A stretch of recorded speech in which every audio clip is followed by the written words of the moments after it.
Општ колективен договор за јавниот сектор ќе се потпише, а преговорите не се завршени, изјави денес министерката за труд и социјална политика Јованка Тренчевска.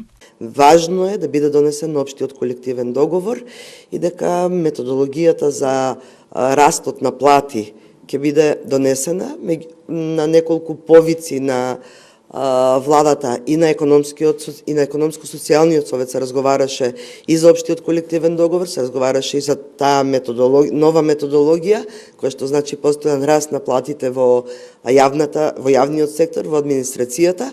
Меѓутоа се уште немаме состанок на кој што би продолжиле со преговорите за општиот колективен договор за јавниот сектор. Изјавата на министерката Тренчевска доаѓа само еден ден откако синдикатот најави дека ќе бара одговорност и оставки од сите министри кои ветија потпишување на договор до нова година, а ветувањето не го исполнија.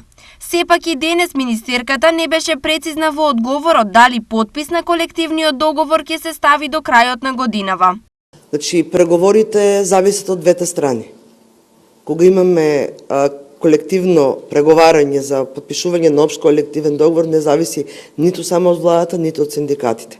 Тоа се преговори кои што траат до изнаоѓање на заедничко решение. Колективниот договор ќе се донесе во моментот кој ќе ги задачиме ставовите помеѓу синдикатите и помеѓу владата. Инаку, со колективниот договор треба да се регулира методологијата за пораст на платите, но исплатата на К15 за сите вработени во јавниот сектор.